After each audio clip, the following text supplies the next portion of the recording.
Bonjour à tous. Donc, comme je l'ai dit hier, nous allons parler du calendrier des comparutions des témoins, puisque le bureau des procureurs souhaiterait modifier l'ordre de comparution. Et hier, nous étions convenus d'en parler aujourd'hui, ce matin. Cela dit, les discussions ont été faites par écrit. Il n'y a plus de problème. Tout ce qu'il nous reste à faire, c'est d'entendre le service des victimes et des témoins pour voir si la demande faite par le bureau du procureur soulève des problèmes ou pas. Je donne donc la parole au service des victimes et des témoins. Est-ce que les arrangements demandés par le bureau du procureur sont OK, sont faisables ou pas? A donc considéré la demande qui a été faite par le bureau du procureur pour changer l'ordre des témoins. Nous pouvons vous dire qu'il n'est pas impossible donc de prévoir une comparution des témoins 172 et 237 les 10 et 11 juillet respectivement. Cependant, je dois dire que les délais sont très serrés s'agissant de la délivrance des visas et de leur acheminement en Côte d'Ivoire, puisque nous avons un jour de battement. À ce titre, nous avons donc contacté les autorités néerlandaises pour leur demander s'il était possible de réduire les délais de délivrance de visa, ce qu'elles ont fait, puisque dès lors, ceux-ci pourront être délivrés ce vendredi, donc le 30 juin, au lieu du 4 juillet, tel que c'était initialement prévu. Pour vous informer, je dois préciser que les 10 jours pour la délivrance des visas sont nécessaires, puisqu'il nous faut ensuite acheminer ces documents en Côte d'Ivoire, puisque il n'y a pas de représentation néerlandaise sur le terrain. Donc, pour conclure, théoriquement, et s'il n'y a pas de difficulté, il est possible d'envisager donc une date avancée pour permettre la comparution des témoins. Voilà. Soyez assurés que de notre côté, nous avons fait et nous ferons tout ce qui est nécessaire pour que cela puisse se faire dans les meilleurs délais.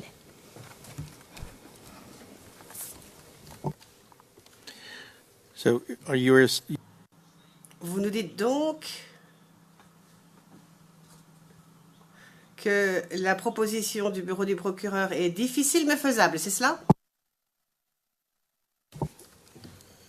Thank you very much. Therefore, Merci beaucoup. Nous faisons donc droit à la demande de l'accusation. Et bien sûr, j'invite la section des victimes et des témoins à faire tout ce qui est en son possible pour que cela soit non seulement réalisable, mais réalisé. Nous allons donc maintenant faire le point. Nous avons le témoin 54. Non, le 172. Le 55e sera le 230. Donc ensuite, on aura le 88, puis le 87, ce qui nous amènera aux vacances judiciaires de l'été. 172, 237, 88, 87, dans cet ordre-là. Merci beaucoup. N'oubliez pas de nous tenir au courant de l'avancement de vos démarches. Merci. Et je pense que nous pouvons faire venir le témoin en prétoire maintenant. witness 226 again. Il s'agit donc du témoin 226.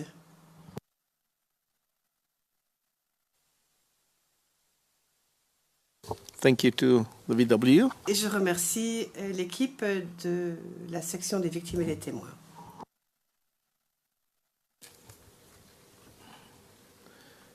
We can now continue with the witness.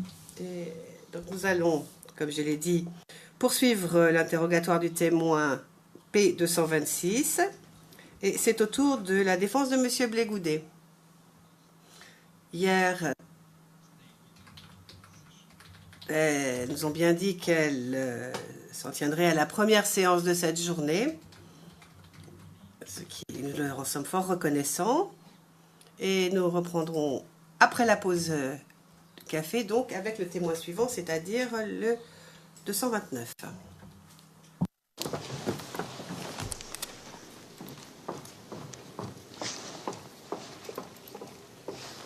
Correction d'interprète, 239.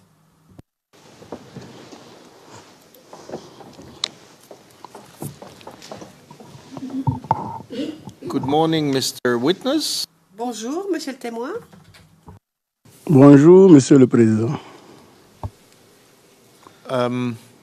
Today it's time for C'est maintenant la défense de monsieur Blégoudet qui va vous poser des questions.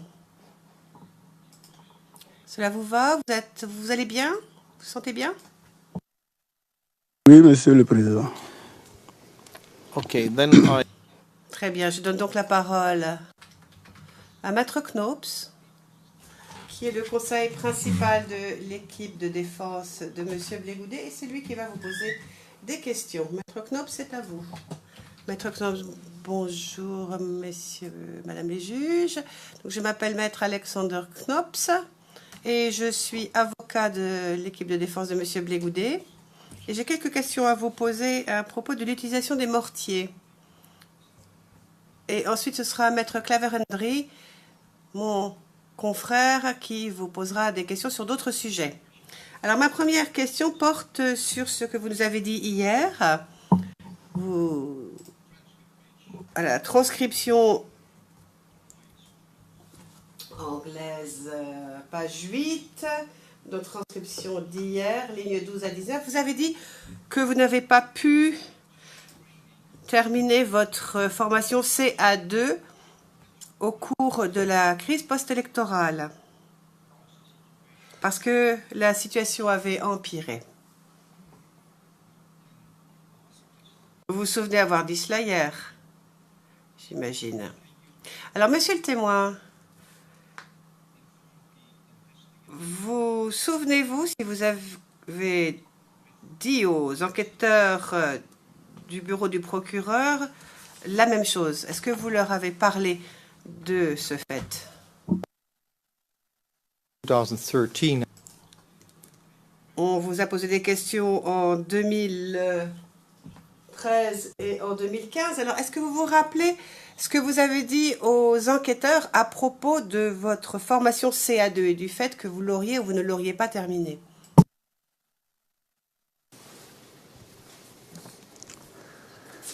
Je ne sais plus, mais je crois bien l'avoir dit. Comme ça fait quelques années, mais je pense l'avoir dit. Yes. In 2013, Mr. Question en 2013, monsieur le témoin.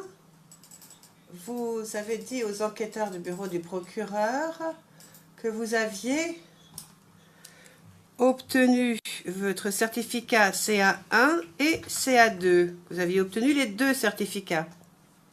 Pour les juges, je dis que cela se trouve à CIV OTP 0039 0146, paragraphe 10, dernière phrase.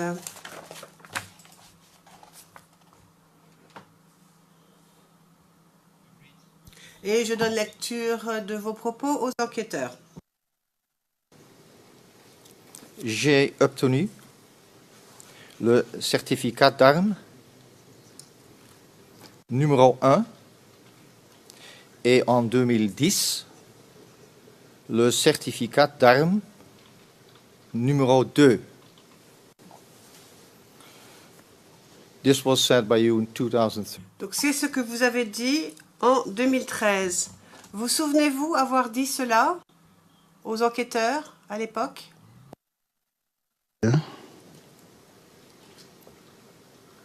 And why did you? Et pourquoi avez-vous dit cela? Étant donné qu'hier, vous nous avez dit que vous n'avez pas terminé la formation CA2.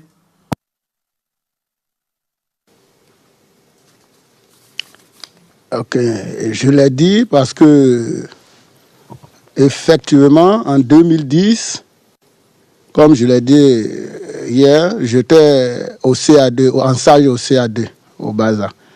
Et on avait fini tous les cours, on avait même fini toutes les évaluations, sauf que quand tu finis un stage chez moi, dans mon pays, dans notre armée, c'est un message qui te permet d'aller subir le stage. Et à la fin du stage, un autre message sanctionne la fin du stage et te proclame admis. Et en 2010, tout était bouclé en termes de formation, CA2, technique, classique, tout, opération, tout. Mais seulement que, pour que le message vienne, les autorités militaires à cette période avaient dit que la période n'était pas propice pour qu'on aille s'asseoir, pour qu'ils aillent s'asseoir dans un bureau quelconque pour chercher à élaborer un message signé et puis le faire. Et c'est en 2011, comme je le dis, en 2011, après la crise post-électorale, les autorités militaires d'alors nous ont fait reprendre pour faire un briefing rapide de 45 jours pour voir si vraiment on avait assimilé ce qu'on avait fait en 2010. Et ça a été sanctionné. C'est ce qui explique ce que j'ai dit comment on appelle, à l'équipe d'enquêteurs.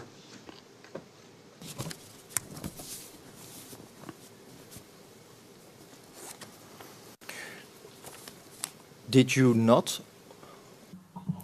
Mais avez-vous terminé la formation CA2? Oui ou non?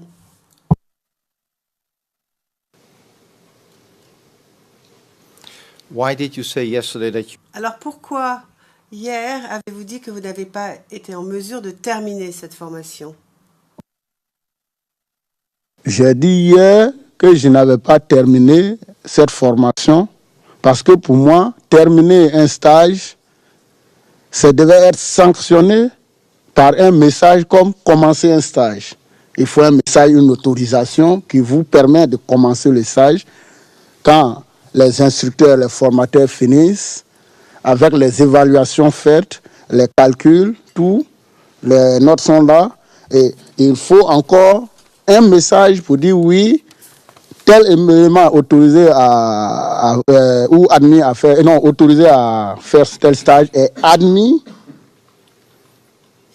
et peut être utilisé en tant que temps au sein de cette arme ou bien de cette unité. Donc, ce message sanctionnant la fin, c'est lui qu'on ne nous avait pas encore délivré. Donc, c'est à cause de ça que j'ai dit non, qu'en 2010, on n'avait pas pu terminer. Sinon, classiquement, tout était clos. Mais du point de vue administratif, ce n'était pas clos. Voilà. So you're saying that you didn't receive the... Donc, vous nous dites que vous n'avez pas reçu le certificat des autorités sanctionnant votre formation. C'est cela? Vous n'avez pas reçu le diplôme? Si. Why did you say to the prosecution 2013? Alors, pourquoi en 2013 avez-vous dit au bureau du procureur que vous avez bel et bien reçu ce certificat alors qu'en 2015, 2 ans plus tard, lorsque vous étiez interviewé par les enquêteurs du bureau du procureur, vous avez dit que vous aviez reçu ce certificat. Donc en 2013 et en 2015, vous avez dit au bureau du procureur que vous aviez bien reçu votre certificat de formation CA2 et maintenant vous êtes en train de dire que vous ne l'avez pas reçu ce diplôme. Alors où est la vérité? Maître, on parle du paragraphe 11. C'est lui que vous avez lu tout à l'heure. Je pense bien que j'ai dit entre novembre 2010 et avril 2011. J'ai parlé de cette période. J'ai dit qu'en 2010, j'étais en stage CA2. On a fini le stage classiquement. Mais du point de vue administratif, en 2010, le message, le diplôme n'était pas encore délivré par les autorités. Mais en 2011, si, Well, je me rappelle hier même, j'ai parlé de 2010, je ne sais plus si c'est soit votre collègue ou bien c'est le bureau du procureur qui m'a demandé quand la chose à l'année. J'ai parlé de 2010. Mais en 2011, si, quand la crise, nouvelles autorités se sont installées, oui, on a repris, comme je vous l'ai dit tout à l'heure, et je vous le disais tantôt, on a repris 2 à 3 semaines comme ça, hein, juste pour un rebriefing pour voir si vraiment on avait encore toujours la notion. Et puis, le message a été délivré. J'aurais su que vous allez me poser la question sur ça pour ne pas qu'il y ait des nuances. Je serais même venu avec le message.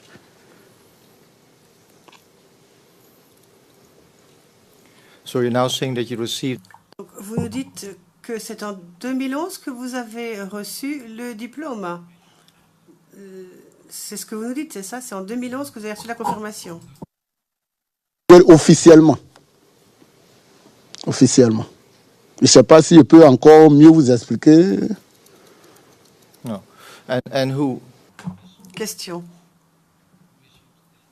Et qui a délivré ce certificat?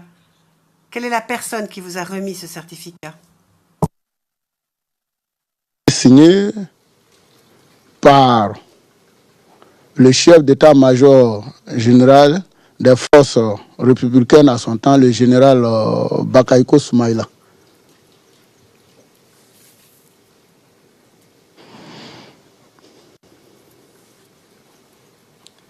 And when precisely? Question. Et à quel moment ce certificat vous a-t-il été remis en 2011? Pouvez-vous nous donner une date précise? Maître, honnêtement, une date précise, non. Mais pendant l'année 2011, oui. So when you. Donc, lorsque vous avez dit aux enquêteurs en 2013 que vous aviez reçu ce certificat en 2010, ce que l'on peut lire au paragraphe 10 de votre déclaration, ce n'était pas correct. Le président, mais tout est clair maintenant, il a dit 2011, c'est bon. Maître Knops, mais le témoin conteste que cela a été mentionné en 2010 et ça devrait plutôt être 2011, d'après lui. Avez-vous un exemplaire de ce certificat avec vous, monsieur le témoin? Pourriez-vous nous le montrer? Que j'aurais su que vous allez me poser une question sur ce fait, je serais venu avec le message sanctionnant. J'allais venir si je l'aurais su. Mais je ne sais pas où est la nuance. Je vous ai dit qu'en 2010, j'ai fini mon stage. C'est administrativement pour me délivrer le papier, le diplôme sanctionnant qui ne m'avait pas été remis. Sinon, j'avais fini la formation totalement, classiquement comme tactiquement. Okay. Voilà. Mr. Witness, my second. Bien. Maintenant, j'ai ma deuxième question. Elle porte sur ce que vous avez dit au juge hier, transcription d'hier, page 14, ligne 20, transcription anglaise, bien sûr. Non, sur la transcription anglaise, c'est la page 15 en fait, ligne 10 et 20. À 3 reprises, vous avez dit à la chambre que vous pensez que le rayon d'un obus de mortier de 120 mm était de 300 mètres. D'où tenez-vous cette information? D'où je tiens cette information, mais j'ai étudié l'arme.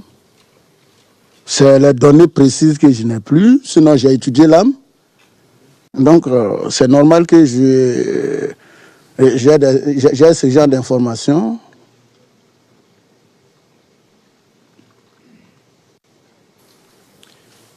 You use the word I believe.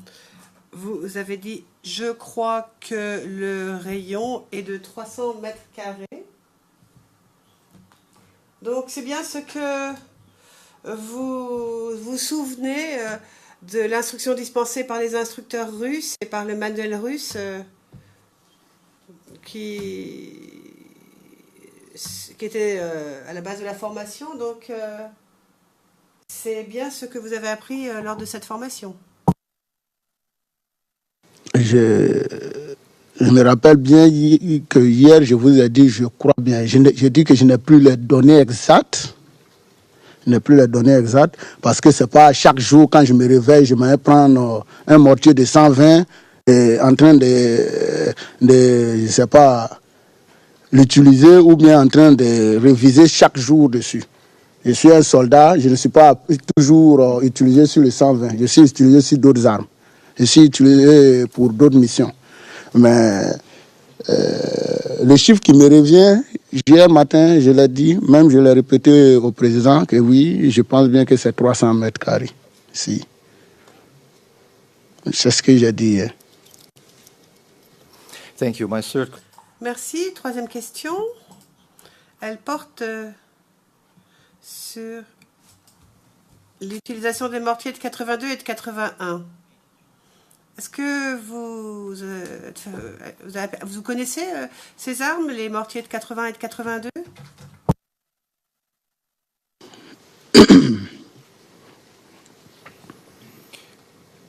the BASA has Le BASA disposait-il de mortiers de ce type? 80-82 mm? Et bien sûr, pendant la crise post-électorale. Oui, le bazar en avait, mais ce n'était pas pour l'utilisation. C'était pas pour l'utilisation.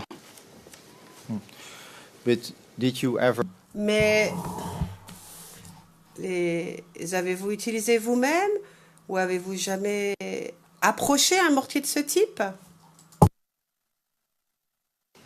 Approché, oui, mais jamais utilisé.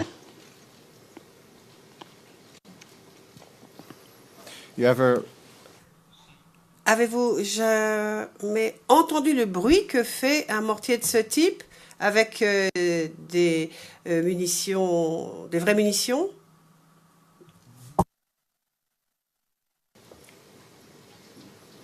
and can you tell the chamber what it Et pouvez-vous nous dire quelle est la différence entre le bruit d'un 80 ou 82 et d'un 120? Quelle est la différence de bruit entre ces deux types de mortiers? Une grande différence. Le sol ne trempe pas comme le 120, et puis le sol ne trempe pas à une grande distance aussi non plus comme le 120. Une grande différence. Si je peux estimer, c'est une différence comme le jour et la nuit, oui. Du bruit, oui, mais pas aussi violent comme l'autre. Non. so for you it depends Donc pour vous, cela dépend un peu de ce que va faire du terrain en fait sur lequel va atterrir l'obus. C'est un peu de ça que ça dépend. Selon le bruit va être différent, selon que ce soit un 82, 81 ou bien un 120. Oui ou non? Même dans l'eau, le 120 cogne plus que le 80 ou le 60. D'ailleurs, même le 80 cogne encore plus que, ou bien ça passe c'est 81 que le 60. Plus, vous voyez, plus le chiffre est corso, plus ça cogne.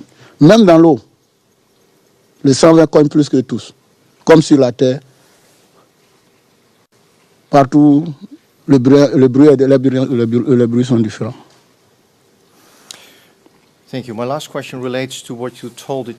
Et maintenant, je vais vous poser une question sur ce que vous avez dit à propos de la position du tireur quand il reçoit les coordonnées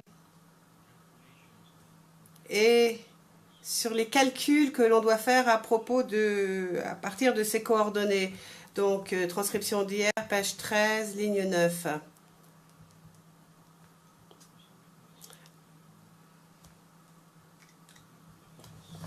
Parlons des coordonnées. les coordonnées,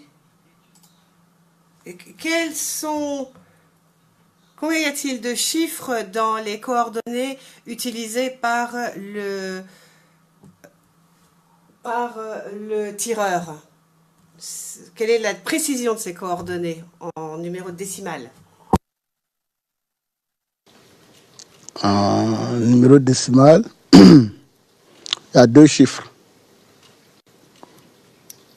Il y a les ordonnées et puis, c'est pas, du côté longitudinal et du côté vertical. On dit quoi, ordonnées et puis quoi là, je ne sais plus moi. Côté vertical, côté horizontal, il y a 2 chiffres. Ben, chaque chiffre est donné en 4 chiffres, mais avec l'habitude, on donne 2 chiffres parce que déjà, on sait que les 2 premiers chiffres sont déjà connus d'avance. Sinon, c'est 2 chiffres au total. Un premier chiffre, point virgule, un second chiffre. And how precisely Mais quelle est la précision géographique de ces 2 chiffres, enfin de ces décimales, par rapport au terrain? Lorsqu'on se base sur une carte d'artillerie, une carte d'état-major, est-ce que vous pouvez nous dire quelle est la précision que l'on obtient avec ces coordonnées telles qu'elles sont précisées? Et l'un des chiffres correspond à la hauteur du côté, on dit longitudinal. L'obus sort du bouche à feu, il va très haut et il redescend au point voulu. L'un des autres coordonnées aussi, c'est le second chiffre, c'est du côté vertical, la longueur de votre position où se trouve le canon, chose sur la voie terrestre jusqu'à, comment on appelle, au point à atteindre. C'est ce qui donne les 2 coordonnées à utiliser. Yeah. Voilà. Could you confirm, Mr. Witness, that Monsieur le témoin, pouvez-nous confirmer que lorsqu'on utilise une carte d'artillerie avec des coordonnées ayant 2 à 4 chiffres, cela signifie qu'on a une précision d'environ 50 mètres sur le terrain. Donc en utilisant les coordonnées dont vous nous avez parlé, normalement ça donne une précision d'à peu près 50 mètres en réalité par rapport à ce qu'on a calculé sur le terrain, sur la carte. Vous êtes d'accord? Précision de 50 mètres? On prévoit avec, comme vous l'avez dit, en temps réel, on prévoit 50 mètres ou moins. Voilà. C'est pourquoi souvent même, c'est pas intéressant de le faire en ville. Parce que on prévoit 50 mètres sur le côté, 50 mètres sur le côté, 50 mètres avant, 50, ou bien moins. Oui. On prévoit, en tout cas, au maximum 50 mètres.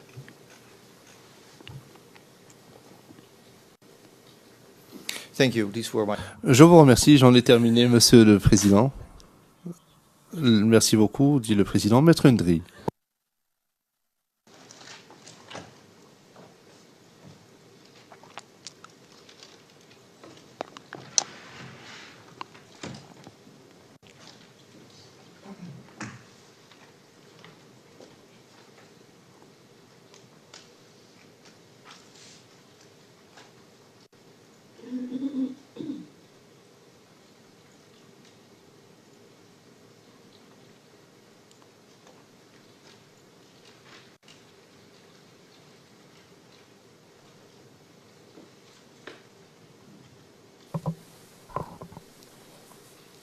Bonjour, monsieur le témoin. Bonjour, maître. Je suis maître Ndri Claver. Je vais donc continuer de vous poser des questions au nom de l'équipe de défense de monsieur Charles Blegoudé. Je voudrais qu'on revienne sur votre mission à la MACA. Vous avez parlé de cette mission hier. Vous nous avez dit qu'il y avait une menace sur cette prison, la maison d'arrêt et de correction d'Abidjan, donc en abrégé MACA. Et cette menace visait à en faire donc sortir des prisonniers et les détenus. Je voudrais, selon les informations que vous avez, cette menace venait donc de qui?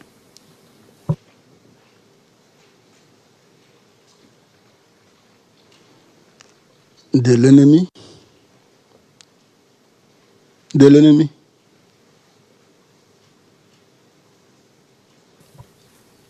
Et qui était l'ennemi? Je ne saurais vous dire, maître.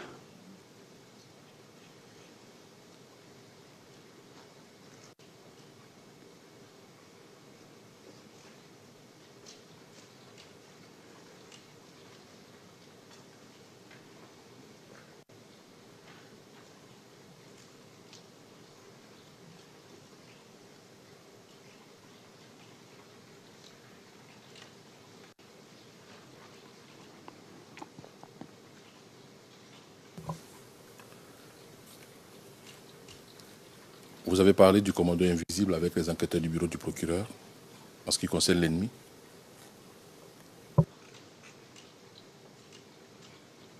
En ce qui concerne l'ennemi, non, ne faites pas ce lien. J'ai dit au bureau du procureur, aux enquêteurs du moins du bureau du procureur, qu'on partait au camp commando d'Abobo pour combattre le commando invisible. Voilà.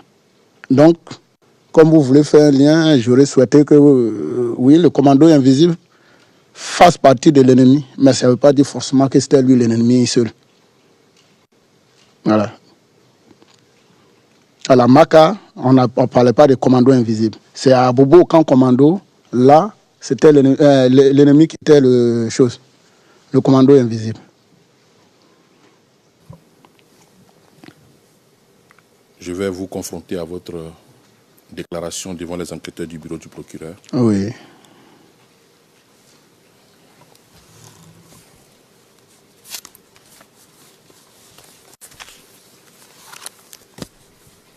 CIV, OTP, 0039, 0143,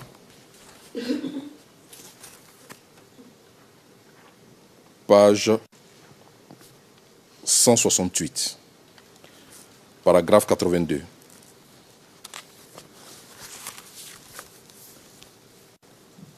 Je vous cite. Les missions à la Maka, maison d'arrêt et correction d'Abidjan, se déroulaient aussi pendant la même période. La Maka est située en face à la zone industrielle de Yopougon, en bordure de la forêt de Banco. On avait dit que l'ennemi allait venir casser la Maka et libérer les prisonniers.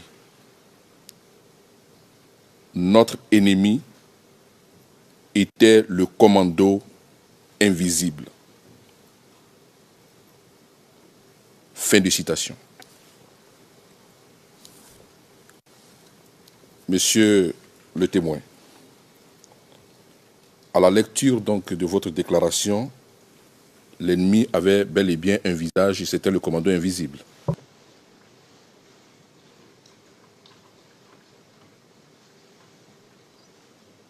Je réponds. Je réponds? Oui, bien sûr. Non. À lire ce extrait, oui. À le lire directement, c'est qu'on le comprend. Mais je dis, les missions de la Maka et les autres missions se déroulaient. Parce que j'ai dit les missions à la Maka. Et puis, un peu plus haut, j'ai parlé aussi des missions au camp commando. Comme hier, je l'ai dit aussi, le blocus à l'hôtel du Golfe. Mais l'ennemi, en tout cas qui avait un visage que moi je connaissais, c'était au camp commando. Quand on arrivait, on disait on est là pour combattre le commando invisible. Mais les autres missions, non. Mais dans tous les cas, on est soldats, on se mettait en tête que partout où on passe, on ne parle pas d'ennemis, si ce n'est qu'au camp commando. Donc déjà, on se faisait l'idée que ça peut être forcément que le commando invisible. Mais c'est à Bobo, il y avait la confirmation du commando invisible. Voilà.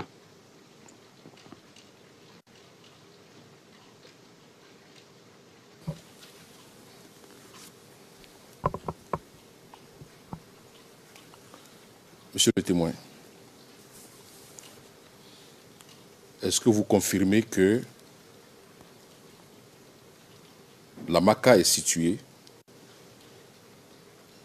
sur une trajectoire donc, qui relie donc, Abobo à Yopougon? Exact. D'accord. Pendant votre mission à la Maka, est-ce que vous avez assisté à un mouvement, donc exode de la population de la commune d'Abobo vers Yopougon lors de votre mission à la Maka? Oui, vice-versa même. Ce n'était pas quitter Yopougon pour Abobo seulement, d'autres aussi quittaient Abobo pour Yopougon. Mais il y avait vraiment un grand mouvement, de part et d'autre.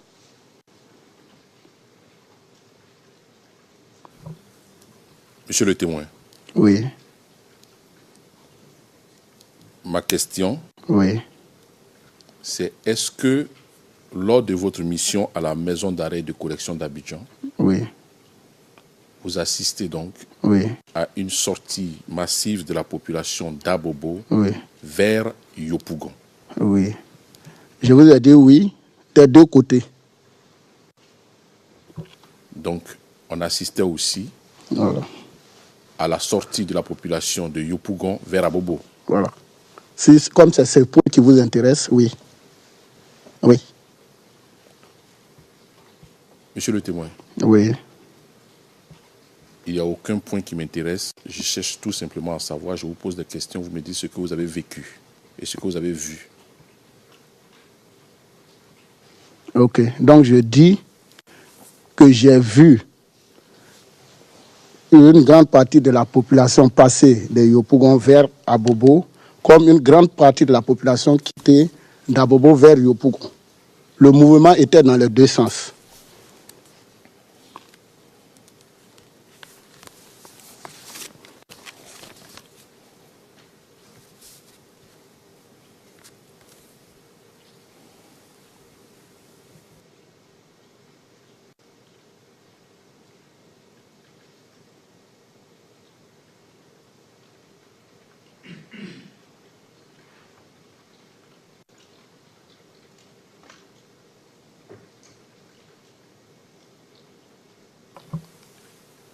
D'accord.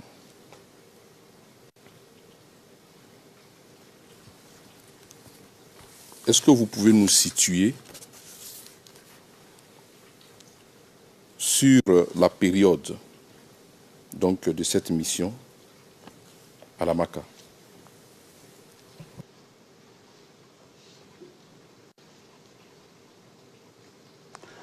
Vous situez sur la période.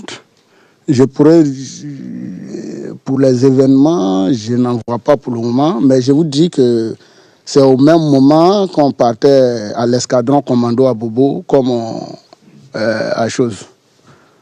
À Cocody, chose, à Marie-Thérèse ou chose. Voilà, c'est au même moment.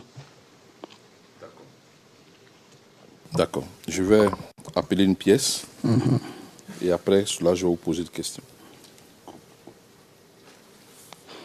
CIV D15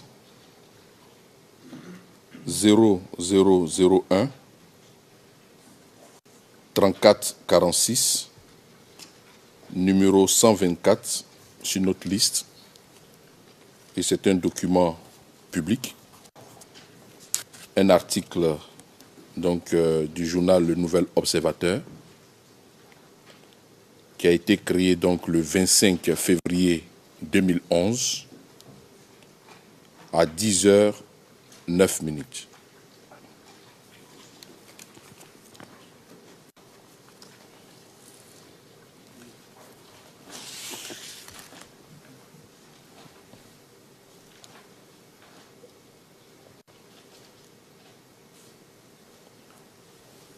Monsieur le témoin, vous voyez le document à Oui, l'écran? c'est la photo où il y a un monsieur qui a des bagages sur la tête. Ok.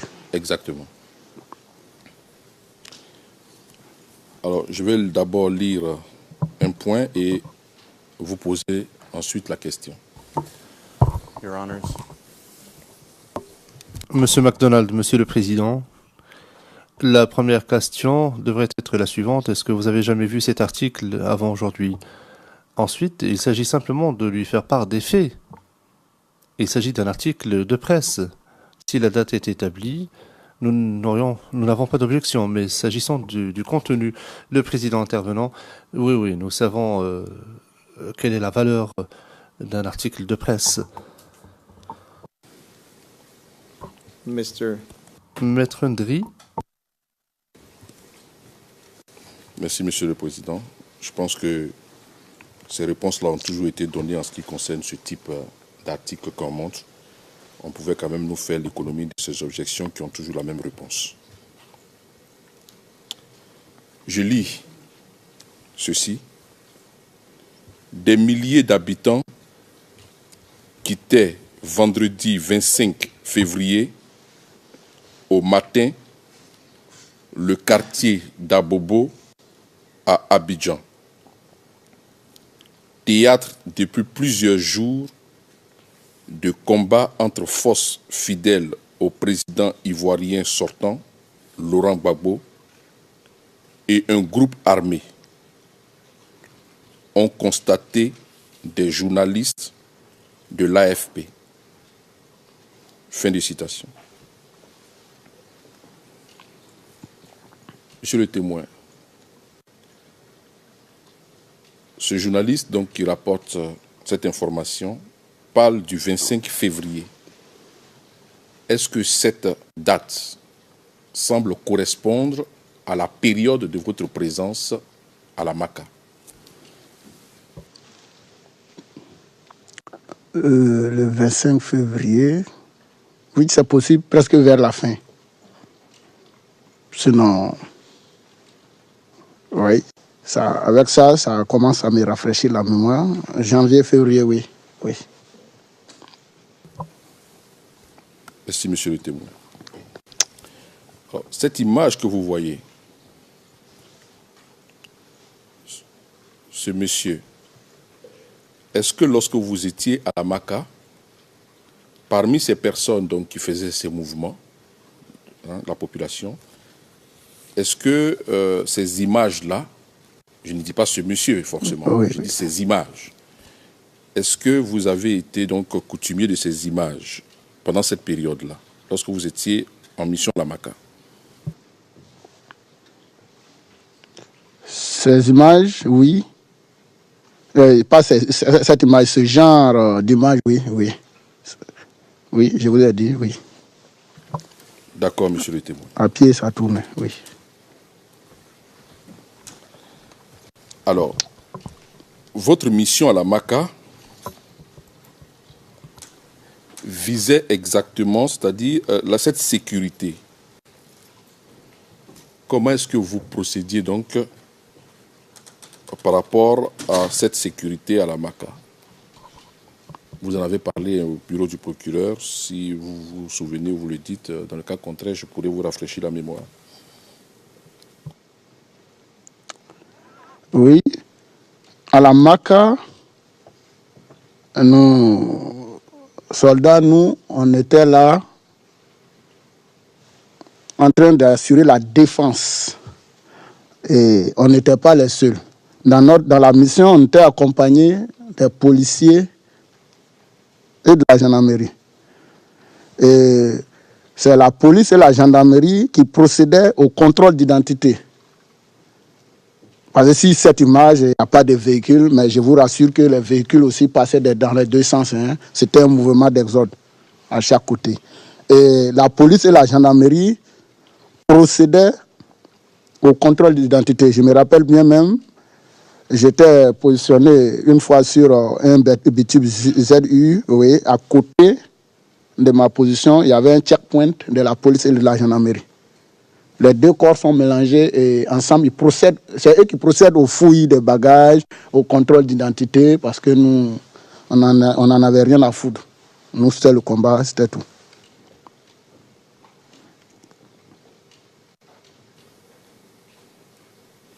C'était un contrôle d'identité simplement?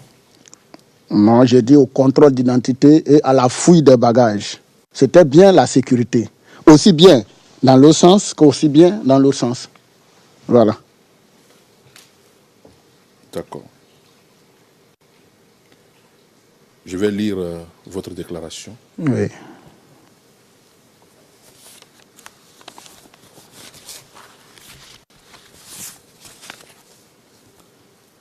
CIV OTP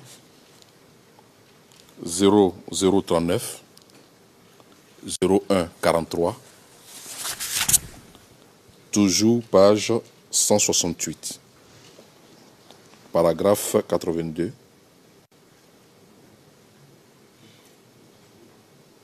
Je cite: il était donc question d'assurer la sécurité et aussi de filtrer la population pour empêcher que quelqu'un ne rentre dans notre zone avec une arme ou que quelqu'un ne sorte de cette zone avec une arme. Fin de citation. Vous confirmez cette déclaration? Oui, c'est moi qui l'ai dit. D'accord.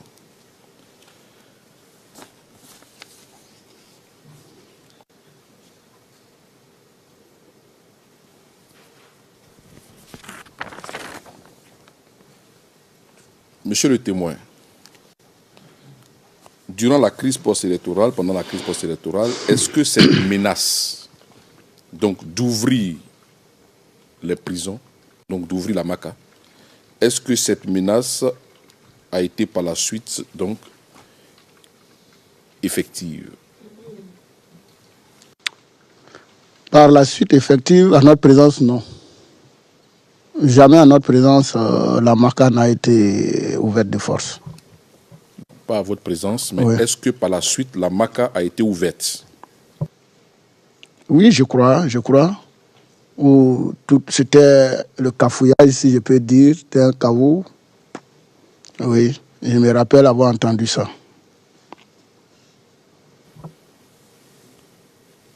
Monsieur le témoin, oui. Lorsque vous étiez à la MACA, oui. Est-ce que, d'une manière ou d'une autre, oui. vous avez eu l'information du nombre de détenus ou de prisonniers, oui. Puisque vous étiez donc parti assurer la sécurité de cet endroit, est-ce qu'on vous a dit quand même le nombre de détenus et de prisonniers à la MACA? Ben moi, je n'ai jamais entendu. Je n'ai même pas demandé à quelqu'un non plus. D'accord. Une question sur ce sujet, sur un autre sujet, toujours par rapport à vos missions. Hier, vous nous avez parlé du changement donc, de trajet de la relève. Et vous avez dit qu'il s'agissait donc d'éviter un affrontement avec la population.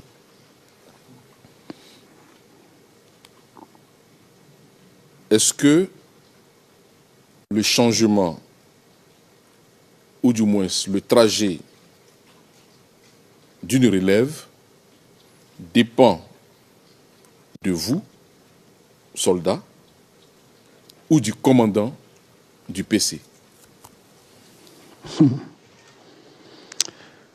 Pour le trajet d'une relève, en temps de paix, l'itinéraire est tracé depuis la base. Ceux qui viennent vous chercher, vous relever sur le terrain, l'itinéraire est bien tracé. C'est bien noté dans le carnet de bord, le carnet qui accompagne le véhicule. Le retour, vous êtes censé prendre le même itinéraire. Ça, c'est en temps de paix. Mais en temps de guerre, la situation change. On prend l'itinéraire, quel que soit le nombre de kilomètres. On peut même négocier 1 kilomètre pendant toute une journée, pourvu qu'on puisse arriver sain et sauf. Donc, étant à l'escadron commando d'Abobo et venir sur Agban ou bien soit à Kwedo, l'itinéraire était, c'est quand la relève, la montante arrive, et puis nous, la descendante, il y a un petit rassemblement, et puis ensemble, avec le chef d'élément ou bien le commandant du détachement qui est là, ensemble, on essaie de voir quel est l'itinéraire propice à prendre, parce que le chef d'élément qui est là demande si, parmi les éléments, un a des informations sur les 2 itinéraires possibles, ou même tous les itinéraires possibles qui mènent. Si jamais, est-ce que, en prenant tel côté, un exemple, en prenant l'autoroute d'Abobo, est-ce que là, vous avez des informations comme quoi il y a une masse de population qui se prépare pour venir vous barrer le passage? Ou bien, est-ce que avec vos informations que vous avez sur le terrain passé, je vous ai dit hier, le soldat, il a d'abord le devoir de se renseigner avant de bien faire le combat, pour pouvoir bien faire son combat. Le chef d'élément demande, est-ce que, en vous renseignant, quelqu'un n'a pas appris que si telle ou telle voie, on peut être attaqué ou bien être emmerdé sur le chemin. Et puis, de concert, le chef décide maintenant, avec les informations qu'il a, qu'on prenne telle voie. Sinon, en temps de paix, il n'y a pas de problème, c'est préétabli. Mais en temps de guerre, non. D'accord. Donc, pour être bref, nous avons des informations. Que le changement de trajectoire était pour éviter la menace du commando invisible. Je ne vais pas rejeter en bloc ce que vous avez dit en ce qui concerne la population, mais est-ce que ça aussi c'était une réalité? Ben oui, mais c'est un fait qu'on prenait en compte aussi. Oui. D'accord.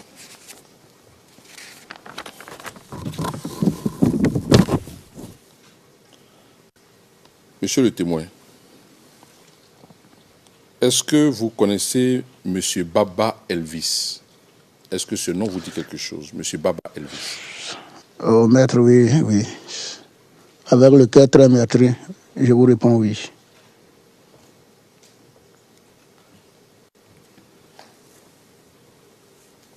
Je suis un peu désolé de vous rappeler des instants douloureux, mais pour les besoins de notre dossier, nous sommes un peu contraints. Autrement, on l'aurait fait, on serait passé là-dessus, mais pour les besoins de notre dossier, je suis désolé de vous rappeler ces instants, mais qu'est-ce que vous pouvez nous dire en ce qui concerne ce soldat?